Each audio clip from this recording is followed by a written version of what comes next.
اللهم صل على محمد وعلى آل محمد كما صليت على إبراهيم وعلى آل إبراهيم إنك حميد مجيد.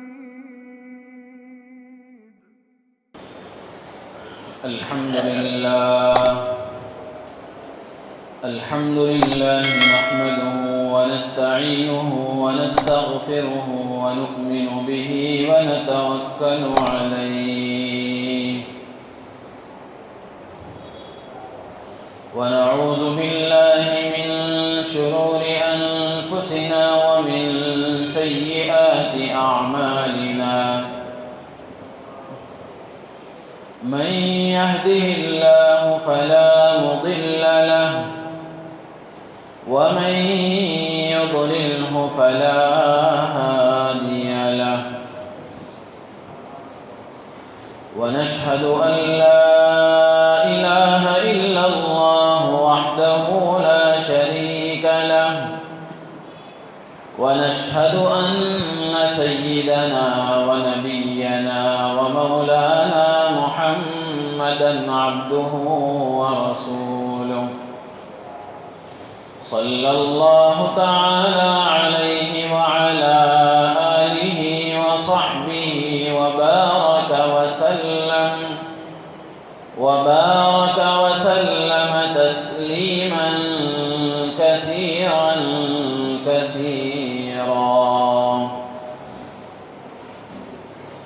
أما بعد فأعوذ بالله من الشيطان الرجيم.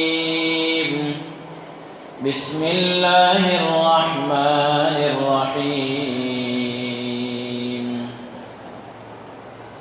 وعاشروهن بالمعروف.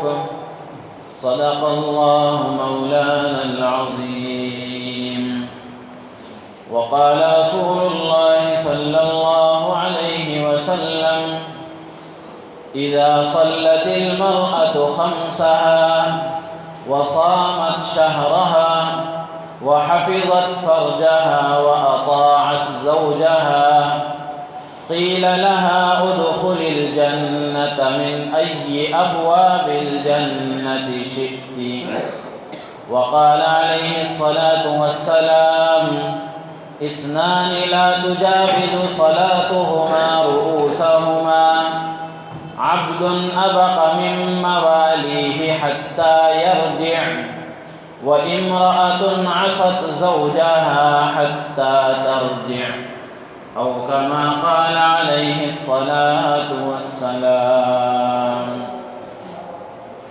اللهم صل على سيدنا ومولانا محمد وعلى آل سيدنا ومولانا محمد وبارك وسلم.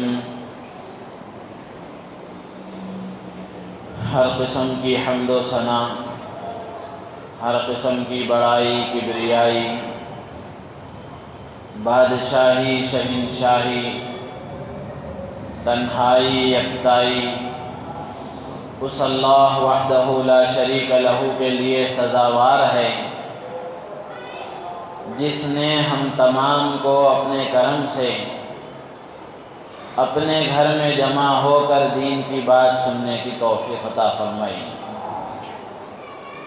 کروڑوں درود و سلام نازل ہو سرکار دو عالم فخر بنی آدم تاجدار مدینہ احمد مجتبیٰ محمد مصطفیٰ صلی اللہ علیہ وسلم کی ذات عالی پر، جن کے صدقے میں اللہ نے کائنات کو وجود بخشا ہے۔ رحمت اور بخشش کی دعا ہے آپ کی آل پر، آپ کے اصحاب پر، تابعین، تبع تابعین، ائمہ مجتہدین پر، اور قیامت تک آنے والے آپ کے متبعین پر۔ محترم بزرگ و عزیز دوستو، آپ سب حضرات کے علم میں ہے کہ اس وقت ملک کن حالات سے گزر رہا ہے اور مسلمانوں کے ساتھ کیا سلوک کیا جا رہا ہے اور شریعت مطہرہ کے ساتھ کس طرح کھلواڑ کیا جا رہا ہے اور کس طرح شریعت میں مداخلت کی کوشش کی جا رہی ہے، یہ ہم سب جانتے ہیں۔ باطل طاقتوں کا ایک ہی مقصد ہے، چاہے وہ کچھ بھی ہوں، سارا کفر اکٹھا ہے، اتحاد کے ساتھ ہے، متحد ہے اس بات پر کہ کسی طرح مسلمانوں کو تکلیف دی جائے۔ وہ باطل طاقتیں اور اسلام کے علاوہ دیگر مذاہب کو ماننے والے، چاہے ان کے درمیان میں کچھ تھوڑے بہت اختلافات ہوں، لیکن وہ سب کے سب اس بات پر متحد ہیں اور وہ سب کے سب اس بات پر جمع ہو جاتے ہیں کہ کسی طریقے سے اسلام کے سلسلے میں ہر وقت مسلمانوں کو پریشان کیا جائے، ہر وقت مسلمانوں کو پریشان رکھا جائے اور ان کو تکلیف دی جائے۔ اس بات پر سارا کفر متحد ہے۔ اب اس وقت کے جو مسائل ہیں ان میں جو حساس مسئلہ ہے 3 طلاق کا، میں اور آپ جانتے ہیں کہ اس کو حکومت کی سطح پر ایک قانون کی شکل بنا کر شریعت میں مداخلت کی کوشش کی گئی۔ لوک سبھا میں یہ بل منظور ہو گیا، لیکن راجیہ سبھا میں یہ ابھی بل منظور نہیں ہوا۔ آپ اندازہ لگائیں اور اس بات کا یقین رکھیں کہ شریعت یہ دنیا کے کسی انسان کی بنائی ہوئی نہیں ہے، یہ اللہ کا بنایا ہوا قانون ہے۔ زمین اللہ کی ہے، آب و ہوا اللہ کی ہے، دنیا کی ہر چیز اللہ کی طاقت سے باہر نہیں ہے۔ اللہ کی زمین پر اللہ کے بنائے ہوئے قانون کے خلاف کوئی قانون بنانا چاہے، قانون بنانے والا ختم ہو سکتا ہے، اللہ کا قانون کوئی ختم نہیں کر سکتا۔ لیکن میرے عزیز و دوست و بزرگوں، سوچنے اور سمجھنے کی، غور کرنے کی بات یہ ہے، میرے اور آپ کے لیے یہ لمحہ فکریہ ہے کہ میں اور آپ یہ غور کر کے تو دیکھیں کہ آخر اللہ کے بنائے ہوئے قانون کے خلاف، شریعت کے خلاف، شریعت میں مداخلت کی کوشش کی جو طاقت انہیں میسر ہوئی وہ کس لیے میسر ہوئی؟ ان کو شریعت کے خلاف کوئی قانون بنانے کی جو ہمت ہوئی وہ کس لیے ہوئی؟ اگر ہم غور کریں گے تو پتہ چلے گا اس کا واحد سبب میرے اور آپ کی شریعت کی خلاف ورزی ہے۔ میرے اور آپ کے شریعت کو چھوڑ کر زندگی گزارنے کی وجہ سے ان لوگوں کو شریعت میں مداخلت کی ہمت ہوئی ہے۔ 3 طلاق کا مسئلہ، اس کی کیا حقیقت ہے اور حکومت کا بنایا ہوا جو قانون ہے اس کی کیا حقیقت ہے، مجھے اس سلسلے میں کچھ عرض کرنا نہیں ہے، لیکن ایک بات یہ عرض کرنے کی ہے کہ آخر اس وقت میں طلاق کی مقدار میں اضافہ اور روز روز طلاق کی شرحوں میں اضافہ کیوں ہو رہا ہے؟ اس کی وجہ یہ ہے کہ ایک خاندان کی لڑکی اور ایک خاندان کا لڑکا دونوں جب آپس میں بیاہے جاتے ہیں، ان کا جوڑا بنایا جاتا ہے، ازدواجی زندگی کا سلسلہ شروع ہوتا ہے، تو ایک دوسرے کے حقوق کو جاننے کی کوشش نہیں کرتے، ایک دوسرے کے حقوق کو معلوم کرنے کی کوشش نہیں کرتے، بلکہ اس وقت کا یہ حال طلاق کی تعداد میں اضافے کا سبب یہ ہے، اس کی وجہ یہ ہے کہ نوجوانوں میں، شوہروں میں بیجا غیرت اور حاکمیت کا احساس اور اپنی برتری کا احساس روز روز بڑھتا جا رہا ہے، اور عورتوں میں بغاوت کا مزاج بڑھتا جا رہا ہے، شوہروں کے احترام و اکرام میں کمی آتی جا رہی ہے، جس کے نتیجے میں طلاق کی شرحیں زیادہ ہوتی جا رہی ہیں۔ اس کی وجہ بھی یہی ہے کہ دونوں نے آپس میں ایک دوسرے کے حقوق کو پہچانا نہیں ہے، ایک دوسرے کے کیا حقوق بنتے ہیں ان حقوق کو انہوں نے معلوم نہیں کیا ہے، ظاہر سی بات ہے جب حقوق معلوم ہی نہیں ہیں تو وہ ان حقوق کی ادا کرنے کی کوشش کیسے کریں گے؟ آج جو مجھے عرض کرنا ہے وہ اسی بات پر عرض کرنا ہے کہ شوہر کے حقوق بیوی پر کیا ہیں اور بیوی کے حقوق شوہر پر کیا ہیں۔ اللہ کے رسول صلی اللہ علیہ وسلم نے احادیث مبارکہ میں وضاحت کے ساتھ اس کو بیان فرمایا ہے۔ ازدواجی زندگی میں سکون اور اطمینان کے لیے اور ازدواجی زندگی کی کامیابی کے لیے یہ شرط ہے کہ دونوں آپس میں ایک دوسرے کے حقوق کا لحاظ رکھیں، ایک دوسرے کے حقوق کی پاسداری کریں اور ایک دوسرے کے حقوق کو ادا کرنے کی کوشش کریں۔ ظاہر سی بات ہے جب حقوق ادا کیے جائیں گے اور حق تلفی نہیں ہوگی تو پھر دلوں میں دراریں پیدا نہیں ہوں گی، دلوں میں نفرتیں اور عداوتیں پیدا نہیں ہوں گی، بلکہ پیار و محبت کے ساتھ زندگی گزرے گی۔ جہاں حق تلفی ہوگی، حقوق کو ادا نہیں کیا جائے گا، پھر دلوں میں نفرتیں بڑھتی ہیں، عداوتیں پیدا ہوتی ہیں، مسئلہ پہنچتا ہے آپس میں رشتوں کے ٹوٹنے تک کا۔ تو اس لیے یہ سب سے پہلی بات ہے کہ ایک دوسرے کے حقوق کو معلوم کریں، ایک دوسرے کے حقوق کو معلوم کریں۔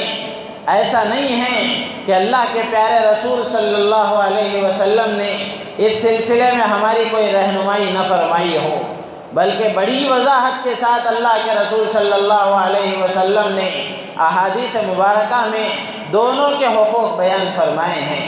عورت کو بھی سمجھایا ہے کہ تمہارا شوہر کیا حیثیت رکھتا ہے اور تمہارے شوہر کے تم پر کیا حقوق ہیں، اور شوہر کو بھی سمجھایا ہے کہ جو لڑکی تمہارے گھر آئی ہے، جس کو تم اپنی بیوی بنا کر لائے ہو، اس کی کیا حیثیت ہے، اس کے کیا حقوق ہیں۔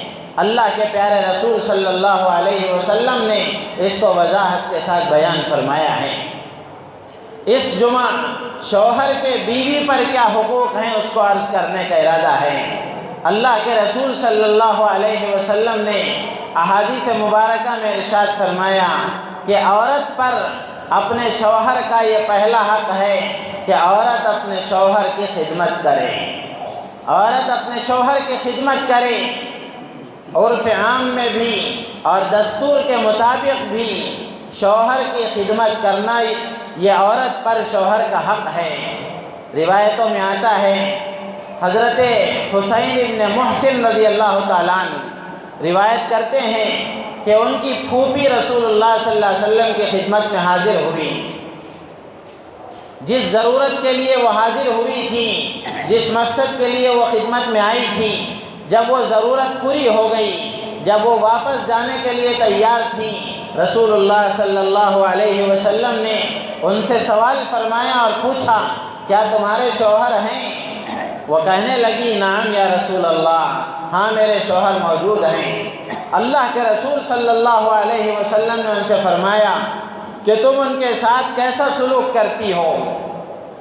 تو حضرت حسین بن محسن رضی اللہ تعالیٰ عنہ کی پھوپھی کہنے لگی کہ اے اللہ کے نبی، میں ہر طرح سے ان کی خدمت کرتی ہوں اور اپنی طاقت کے مطابق ان کی پوری خدمت انجام دیتی ہوں، جو کام مجھ سے نہیں ہو سکتا وہ میں نہیں کر سکتی، یہاں تک کہ میں عاجز آ جاؤں اس وقت تک ان کی خدمت کرتی ہوں۔ یعنی جتنی خدمت میری طاقت میں ہے میں اپنی طاقت کے مطابق ان کی پوری خدمت کرتی ہوں۔ اللہ کے رسول صلی اللہ علیہ وسلم نے ارشاد فرمایا فانظری این انت منہ فانما هو جنتک ونارک۔ اللہ کے رسول صلی اللہ علیہ وسلم نے فرمایا کہ تم اس کے ساتھ کیسا سلوک کرتی ہو، تم اس کا تھوڑا اچھی طریقے سے جائزہ لے لو کہ تمہارا اس کے ساتھ کا معاملہ کیسا ہے، تم اس کے ساتھ کیسے سلوک کرتی ہو، اس لیے کہ وہی تمہاری جنت بھی ہے، وہی تمہاری دوزخ بھی ہے۔ فَإِنَّمَا هُوَ جَنَّتُكِ وَنَارُكِ۔ اللہ کے رسول بیوی سے کہہ رہے ہیں کہ یہ شوہر تمہاری جنت بھی ہے اور تمہاری دوزخ بھی ہے۔ شارحین حدیث لکھتے ہیں حدیث کا مفہوم اور اس کا مطلب یہ ہے کہ اگر عورت اپنے شوہر کی خدمت گزار بنتی ہے، اس کی خدمت انجام دیتی ہے تو وہ جنت میں جانے کے قابل ہو جاتی ہے، اور اگر خدا نخواستہ اپنے شوہر کی خدمت نہیں کرتی اور خدمت گزار نہیں بنتی تو وہ جہنم میں جانے کی مستحق بن جاتی ہے۔ صحابہ کرام رضوان اللہ تعالی علیہم اجمعین کی اور صحابیات کی زندگیاں دیکھ لیں، اس دور کی خواتین کو پہلے دور کی عورتوں کے نقش قدم پر چلنا چاہیے۔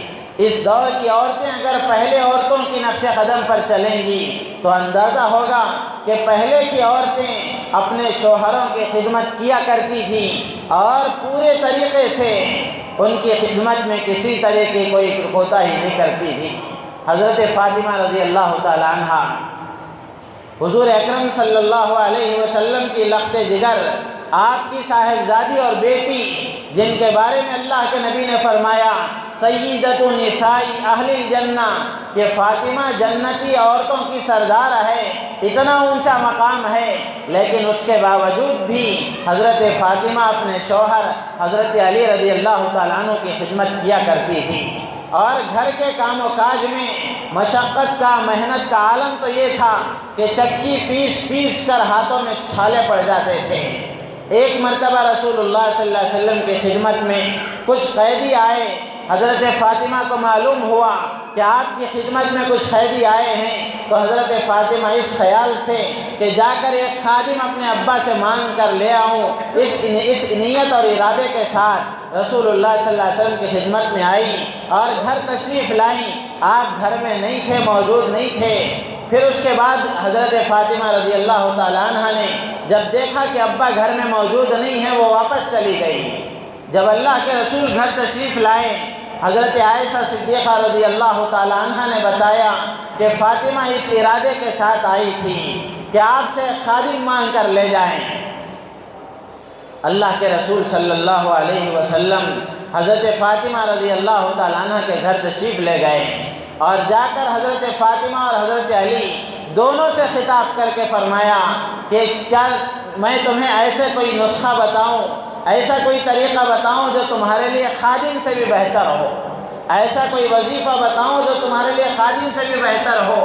دونوں نے کہا ضرور، ارشاد فرمائیں۔ حضرت فاطمہ رضی اللہ تعالیٰ عنہ اور حضرت علی رضی اللہ تعالیٰ عنہ کی طرف مخاطب ہو کر اللہ کے رسول صلی اللہ علیہ وسلم نے فرمایا کہ تم 33 مرتبہ سبحان اللہ اور 33 مرتبہ الحمدللہ، 34 مرتبہ اللہ اکبر جب رات میں سونے کے لیے بستر پر آ جاؤ تو یہ تسبیح دھیان کے ساتھ پڑھ لو، دن بھر کی تھکاوٹ تمہاری دور ہو جائے گی، دن بھر کی تھکان تمہاری دور ہو جائے گی، خادم کی تمہیں ضرورت محسوس نہیں ہوگی۔ تو اس میں بتانے کا مقصد یہ ہے کہ حضرت فاطمہ رضی اللہ تعالیٰ عنہ بیوی ہیں، اپنے شوہر کی کس طرح خدمت کیا کرتی تھی۔ اسی طریقے سے حضرت اسماء بنت ابی بکر رضی اللہ تعالیٰ عنہ، یہ حضرت ابو بکر رضی اللہ تعالیٰ عنہ کی بڑی صاحبزادی حضرت عائشہ صدیقہ رضی اللہ تعالیٰ عنہ کی بڑی بہن ہیں۔ وہ کہتی ہیں کہ حضرت زبیر رضی اللہ تعالیٰ عنہ سے میرا نکاح اس وقت میں ہوا جب ان کے پاس نہ کوئی جائیداد تھی، نہ کوئی مال تھا، بلکہ ان کے پاس صرف ایک اونٹ اور ایک گھوڑا تھا۔ میں ان کے گھوڑے کو چارہ کھلاتی تھی، چارہ ڈالتی تھی اور اونٹ پر پانی لاد کر لایا کرتی تھی۔ اگر ڈول پھٹ جاتا تو میں خود ڈول سی لیا کرتی تھی اور آٹا گوندتی تھی۔ میں روٹی پکانا نہیں جانتی تھی، جس کی وجہ سے پڑوس کی انصاری خواتین روٹی بنا کر دے دیا کرتی تھی۔ اور جو زمین رسول اللہ صلی اللہ علیہ وسلم نے حضرت زبیر رضی اللہ تعالیٰ عنہ کو بطور جاگیر عطا فرمائی تھی، وہ ان کے گھر سے 2 میل کے فاصلے پر تھی۔ 2 میل کے فاصلے پر کا مطلب تقریباً آج کے اعتبار سے 2.5 کلومیٹر یا 3 کلومیٹر کا فاصلہ ہوتا ہے۔ ان کے گھر سے اتنی دور وہ زمین تھی۔ حضرت اسماء رضی اللہ تعالیٰ عنہ کہتی ہیں کہ میں اس زمین میں جا کر گھٹلیاں چن کر اپنے سر پر ان گھٹلیوں کو اٹھا کر لایا کرتی تھی۔ میرے عزیز و دوست بزرگوں، یہ دونوں عورتیں وہ عورتیں ہیں جو اس زمانے کی بہترین عورتیں کہلاتی تھیں۔ حضرت فاطمہ حضور کی بیٹی، حضرت اسماء ابو بکر صدیق کی بیٹی، اب بتائیں ان سے بڑی کوئی دنیا میں آ سکتی ہیں؟ ان سے اچھے گھرانے کی کوئی دنیا میں آ سکتی ہیں؟ لیکن اس کے باوجود بھی اپنے شوہروں کی برابر خدمت کیا کرتی تھی اور اپنے گھر کے کام و کاج بڑے اچھے انداز سے انجام دیا کرتی تھی۔ آج کے زمانے کی خواتین کو بھی، چاہے وہ کتنے مالدار گھرانے کی ہوں، چاہے وہ کتنے اچھے گھرانے کی ہو، لیکن وہ صحابیات سے تو افضل نہیں ہو سکتی۔ جب صحابیات اپنے گھر کا پورا کام انجام دیتی تھی تو عورتوں کو بھی چاہیے کہ وہ اپنے شوہروں کی خدمت کیا کریں اور اپنے گھر کے کام و کاج خود کیا کریں۔ لیکن آج کی مصیبت یہ ہے کہ عورت سے کام نہیں ہوتا، عورت گھر کا کام کرنا نہیں چاہتی، گھر میں کام کرنے والیوں کو رکھ لیا جاتا ہے۔ اب یہ بیکار رہتی ہیں، ان کا ذہن کہیں نہ کہیں گھومتا ہے، کوئی نہ کوئی ان کو سوچتا ہے، کوئی نہ کوئی ان کو سمجھاتا ہے، جس کی وجہ سے یہ شوہروں کی باغی ہو جاتی ہیں۔ میرے عزیز و دوست بزرگوں، یہ پہلا حق ہے عورت پر شوہر کا کہ وہ اپنے شوہر کی خدمت کرے۔ دوسرا حق یہ ہے، اللہ کے رسول صلی اللہ علیہ وسلم کی احادیث کی روشنی میں علماء نے لکھا ہے کہ عورت پر دوسرا حق یہ ہے کہ وہ اپنے شوہر کی فرما برداری کرے، اس کی اطاعت کرے۔ روایت میں آتا ہے حضور اکرم صلی اللہ علیہ وسلم نے ارشاد فرمایا، بڑی فضیلت بیان فرمائی اس عورت کی جو اپنے شوہر کی اطاعت کرتی ہے۔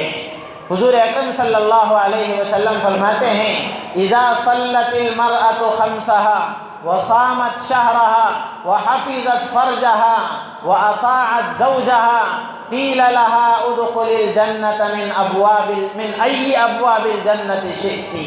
حضور اکرم صلی اللہ علیہ وسلم فرماتے ہیں، جب عورت 5 وقت کی نمازیں اہتمام کے ساتھ ادا کرتی ہیں اور رمضان کے مہینے کے روزے رکھتی ہیں اور اپنی شرمگاہ کی حفاظت کرتی ہے، عفت و عصمت کی حفاظت کرتی ہے اور اپنے شوہر کی اطاعت کرتی ہے، اللہ کے رسول فرماتے ہیں کہ قیامت کے دن ایسی صفات والی عورت سے کہا جائے گا کہ جنت کے جس دروازے سے چاہتی ہو جنت میں داخل ہو جاؤ، جنت کے جس دروازے سے چاہو تم داخل ہو جاؤ۔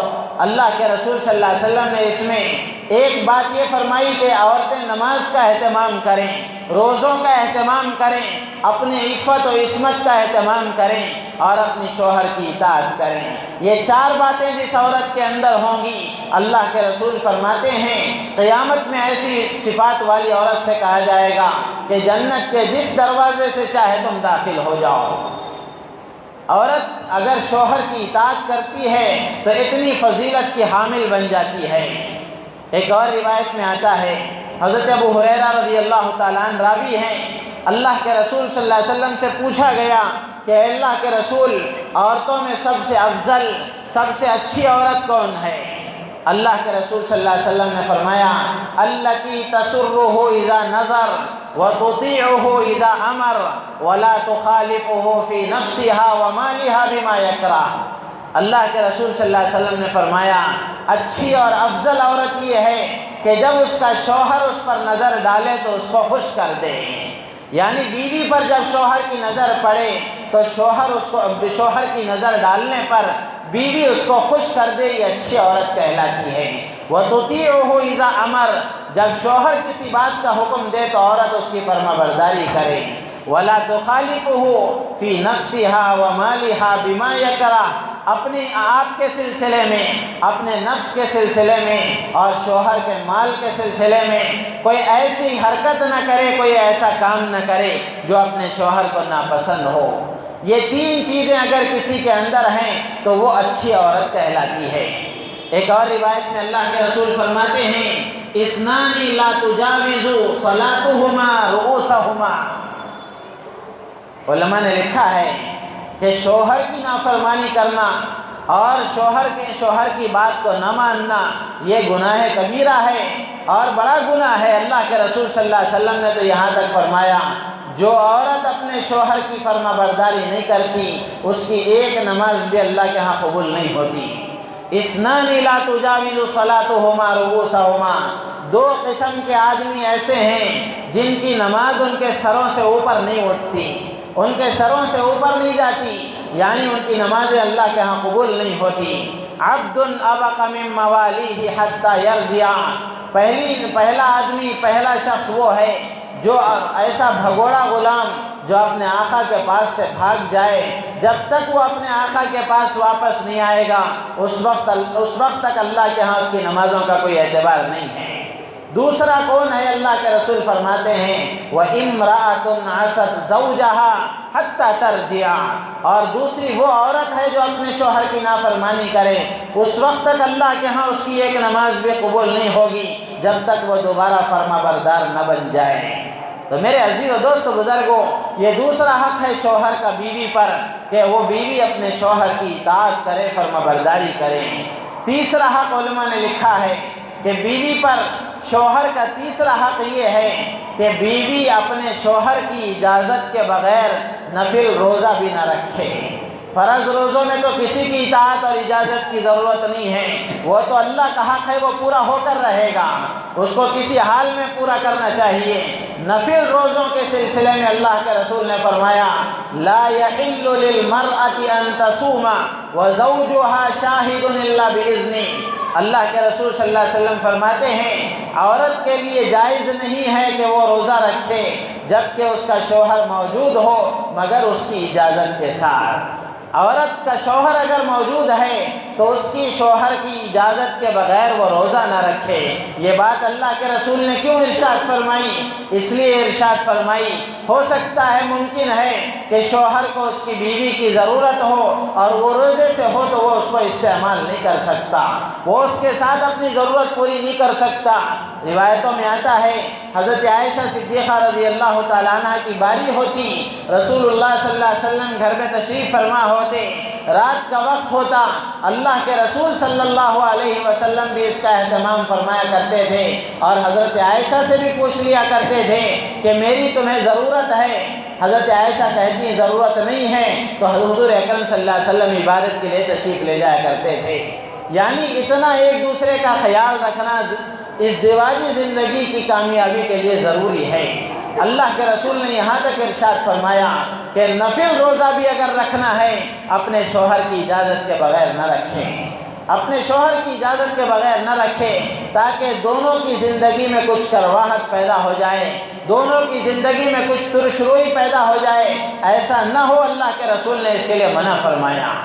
پھر اس کے بعد چوتھا حق عورت پر اس کے شوہر کا یہ ہے کہ اس کے مال کی اور اس کے جائیداد کی حفاظت کرے، اس کے مال کے اور اس کے جائیداد کی حفاظت کرے۔ اللہ کے رسول صلی اللہ علیہ وسلم نے ارشاد فرمایا کہ عورت اس کے لا تنفق المرأة شيئا من بیت زوجها الا باذن زوجها۔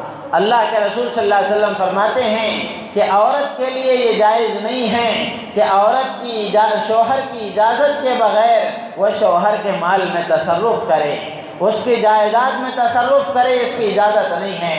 حضور فرماتے ہیں لا تنفق المرأة شيئا من بیت زوجها، شوہر کے گھر کی کوئی چیز عورت خرچ نہ کرے، استعمال نہ کرے، الا باذن زوجها، مگر اپنے شوہر کی اجازت کے ساتھ۔ صحابہ میں سے کسی نے پوچھا قیل ولا الطعام، اے اللہ کے رسول کھانا بھی؟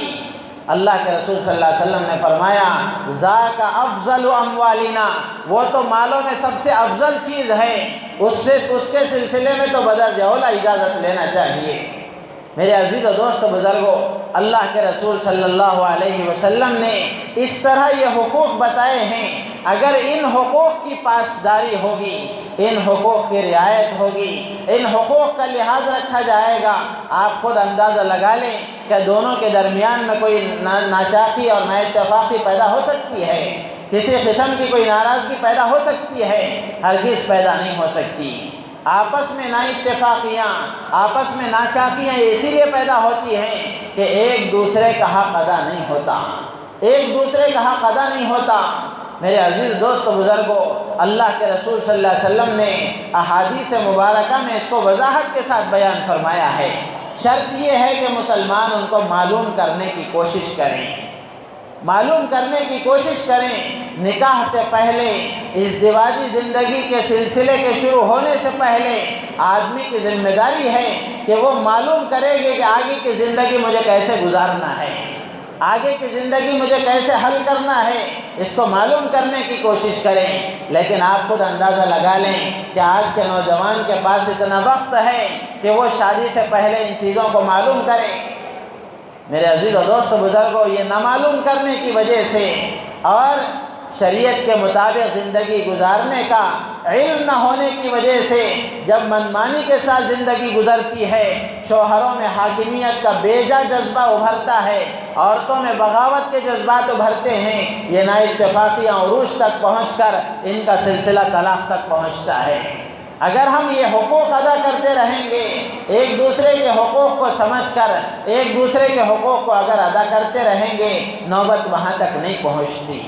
علماء نے لکھا ہے ایک حق عورت پر یہ بھی ہے، 5واں حق علماء فرماتے ہیں کہ عورت پر اس کے شوہر کا یہ ہے کہ عورت اب شوہر کے گھر میں شوہر کی اجازت کے بغیر کسی کو داخل ہونے نہ دے، شوہر کی اجازت کے بغیر کسی کو داخل نہ ہونے دے۔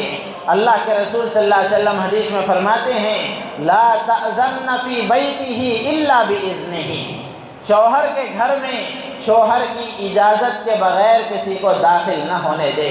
حجۃ الوداع کا موقع ہے، حجۃ الوداع کا خطبہ تو مشہور ہے جس میں اللہ کے رسول صلی اللہ علیہ وسلم نے پیدا ہونے سے لے کر موت تک کے سارے احکام اس میں بیان فرمائے ہیں، اور دنیا کے ختم ہونے تک قیامت تک کے جو احوال ہیں اللہ کے رسول صلی اللہ علیہ وسلم نے اس میں پیشین گوئیاں بھی فرمائی ہیں۔ خطبہ حجۃ الوداع مشہور ہے، اس میں اللہ کے رسول صلی اللہ علیہ وسلم نے فرمایا الا ان لکم علی نسائکم حقا ولنسائکم علیکم حقا۔ اللہ کے رسول فرماتے ہیں کہ غور سے سنو، تمہارا تمہاری بیویوں پر بھی حق ہے اور تمہاری بیویوں کا تم پر بھی حق ہے۔ اللہ کے رسول صلی اللہ علیہ وسلم نے حقوق ترتیب وار گنوائے، اس میں سے ایک بات اللہ کے رسول نے فرمائی کہ تمہاری عورتوں کو چاہیے کہ وہ کسی ایسے آدمی کو اپنے گھر میں داخل نہ ہونے دے جس کا داخل ہونا شوہر کو ناپسند ہو، جس کے داخل ہونے سے شوہر ناپسندیدگی کا اظہار کرتا ہو اور شوہر کو ناپسند ہو، ایسے آدمی کو گھر میں داخل نہ ہونے دے۔ اللہ کے رسول صلی اللہ علیہ وسلم نے یہ بات ارشاد فرمائی، اگر عورت اس کا لحاظ رکھے تو اندازہ کر کے دیکھیں دونوں میں نا اتفاقی ہو سکتی ہے، دونوں میں ناچاقی پیدا ہو سکتی ہے؟ ہرگز نہیں ہو سکتی۔ شرط یہ ہے کہ ان اصولوں کا اور ان حقوق کا لحاظ رکھے۔ چھٹا حق علماء فرماتے ہیں کہ عورت پر یہ خاوند کا چھٹا حق یہ ہے کہ عورت اپنے شوہر کی شکر گزار بنے، عورت اپنے شوہر کی شکر گزار بنے، ناشکری نہ کرے۔ ناشکر گزار عورت کے بڑی وعیدیں حدیثوں میں آئی ہیں۔ اللہ کے رسول صلی اللہ علیہ وسلم فرماتے ہیں جب معراج پر آپ تشریف لے گئے، جہنم کا منظر آپ کو دکھایا گیا تو جہنم میں بہت ساری عورتیں نظر آئیں جو اپنے شوہروں کی نافرمانی کرتی تھیں۔ حضرت جبرائیل سے حضور اکرم صلی اللہ علیہ وسلم نے پوچھا کہ یہ کیا وجہ اتنی زیادہ اس میں پڑی ہوئی ہیں؟ تو اللہ کے رسول صلی اللہ علیہ وسلم سے حضرت جبرائیل نے کہا کہ یہ شوہروں کی ناشکری کی وجہ سے اس میں آئی ہیں۔ اللہ کے رسول صلی اللہ علیہ وسلم نے ارشاد فرمایا، روایت میں آتا ہے کہ اگر کوئی آدمی اپنی بیوی کے ساتھ زندگی بھر حسن سلوک کرے، ذرا برابر کبھی ایک مرتبہ کبھی کوئی کمی کوتاہی ہو جاتی ہے، عورت کہتی ہے، اللہ کے رسول صلی اللہ علیہ وسلم کے الفاظ ہیں ما رأیت منک خیرا قط، میں نے آج تک تم سے کوئی بھلائی نہیں دیکھی۔ زندگی بھر حسن سلوک کرتا رہے، ایک مرتبہ کبھی کوئی کمی کوتاہی ہو جاتی ہے، عورت ان ساری بھلائیوں کو بھول جاتی ہے، ان سارے حسن سلوک کو بھول جاتی ہے۔ عورت کہتی ہے ما رأیت منک خیرا قط، میں نے آپ سے کوئی بھلائی نہیں دیکھی ہے۔ حضرت امیر شریعت رحمۃ اللہ علیہ ہمارے استاد محترم بخاری شریف کا سبق پڑھاتے تھے، اللہ تعالیٰ حضرت کی درجات کو بلند فرمائے، قبر کو نور سے منور فرمائے۔ بخاری شریف کے سبق میں جب یہ حدیث آتی اور اس جملے کا اللہ کے رسول صلی اللہ علیہ وسلم کے اس جملے کا کہ عورت یہ کہتی ہے ما رأیت منک خیرا قط، میں نے آج تک کوئی بھلائی تم سے نہیں دیکھی، حضرت یہ ترجمہ کرتے تھے کہ عورت جب کوئی کمی کوتاہی اس کے ساتھ ہو جاتی ہے، کوئی اونچ نیچ ہو جاتی ہے، تو عورت یہ کہتی ہے جب سے اس گھر میں آئی ہوں میری قسمت ہی پھوٹ گئی ہے۔ یہ ترجمہ فرمایا کرتے تھے یہ حدیث کا۔ تو یہ اللہ کے رسول صلی اللہ علیہ وسلم نے اسی لیے فرمایا کہ عورتوں کو چاہیے کہ وہ اپنے شوہروں کی شکر گزار بنی رہے، ان کے احسان مند بنے اور ان کی شکر گزاری کریں۔ بلکہ اس سے آگے اللہ کے رسول صلی اللہ علیہ وسلم نے یہاں تک فرمایا کہ جو عورت اپنے شوہروں کی ناشکر گزاری کرتی ہے اور ناشکری کرتی ہے، اللہ تبارک و تعالیٰ اس کی طرف نظر رحمت سے بھی نہیں دیکھتے۔ روایت میں آتا ہے لا ينظر اللہ تبارک و تعالی الی امرأة لا تشکر لزوجها وهي لا تستغنی عنہ۔ اللہ کے رسول صلی اللہ علیہ وسلم نے فرمایا اللہ تعالیٰ اس عورت کی طرف نظر رحمت نہیں فرماتے، اس عورت کی طرف نہیں دیکھتے جو اپنے شوہر کی ناشکری کرتی ہے۔ اور ظاہر سی بات ہے اللہ کے رسول صلی اللہ علیہ وسلم آگے ایک جملہ ارشاد فرماتے ہیں وَهِيَ لَا تَسْتَغْنِي عَنْهُ، اور اللہ کی نظر رحمت ایسی چیز ہے کہ اس سے کوئی آدمی بے پرواہ نہیں ہو سکتا، اس کے بغیر زندگی نہیں گزار سکتا۔ اللہ کی نظر کرم کی ہر وقت ضرورت پڑتی ہے، ہر آدمی کو ضرورت پڑتی ہے، ہر آدمی کو اس کی ضرورت محسوس ہوتی ہے۔ جو عورت اپنے شوہر کی ناشکری اور ناشکر گزاری کرتی ہے، اللہ کے رسول صلی اللہ علیہ وسلم فرماتے ہیں کہ اللہ تبارک و تعالیٰ اس کی طرف نظر رحمت بھی نہیں فرماتے، اس کی طرف نظر کرم بھی نہیں فرماتے۔ تو میرے عزیز و دوست و بزرگوں، یہ باتیں اس لیے بیان کی گئیں کہ یہ باتیں ہم اپنے گھروں میں اپنی عورتوں کو بتائیں، ہم اپنے گھروں میں اپنی عورتوں کو بتائیں۔ وہ مزاج تو ختم ہی ہو گیا کہ مرد مسجد میں آ کر کوئی دین کی بات سنتا، گھر میں سب کو جمع کر کے کوئی دین کی بات بتاتا، باہر کوئی بازار میں کوئی چیز نظر آئی یا باہر کوئی حکومت کی کسی اسکیم کا اعلان ہوا تو پورے خاندان میں اس کا چرچا ہوتا ہے، گھر میں بیوی سے بھی کہتے ہیں، بچوں سے بھی کہتے ہیں، ماں باپ سے بھی کہتے ہیں، بھائی بہنوں سے بھی کہتے ہیں۔ لیکن میرے عزیز و دوست و بزرگوں، دین کی کوئی بات ہم سنتے ہیں تو ان باتوں کا گھروں میں کوئی مذاکرہ نہیں ہوتا، وہ باتیں ہم گھروں میں نہیں بتاتے۔ اب اندازہ لگائیں کہ اگر ہم اپنے عورتوں کو اپنی فرما بردار بنانا چاہتی ہیں تو ان کو شریعت بتانا پڑتا ہے، ان کو شریعت سمجھانا پڑتا ہے، ان کو بتانا پڑتا ہے کہ شوہر کیا چیز ہوتی ہے اور شوہر کے تم پر کیا حقوق ہیں۔ جب ان کو حقوق کا ہی علم نہیں ہے تو ظاہر سی بات ہے وہ تمہارے حقوق کو کیسے ادا کریں گی، وہ تمہاری فرما بردار کیسے بنیں گی۔ تو یہ باتیں میں نے اس لیے یہاں عرض کی کہ ان باتوں کو ہم اپنے گھروں میں اپنی عورتوں کو سمجھائیں، اپنی عورتوں کو بتائیں۔ ایسا نہ کہیں کہ اگر تم ہماری نہیں مانو گے تو جہنم میں جاؤ گی، وہ کہیں گی قیامت تک نہیں مانوں گی چاہے جہنم میں چلی جاؤں گی۔ اگر ان کو پیار و محبت سے جب تک نہیں سمجھائیں گے، صحیح طریقے سے ان کو نہیں بتائیں گے تو بجائے اس کا صحیح اثر ہونے کے الٹا اثر ہو جاتا ہے۔ تو اس لیے صحیح طریقے سے ہم بتائیں کہ کیا کیا حقوق شوہر کے ان پر ہیں۔ یہ باتیں اس جمعہ میں نے اس لیے عرض کی ہیں کہ ان باتوں کو اچھی طریقے سے ہم خود بھی سمجھیں کہ ہماری عورتوں پر ہمارے کیا حقوق ہیں۔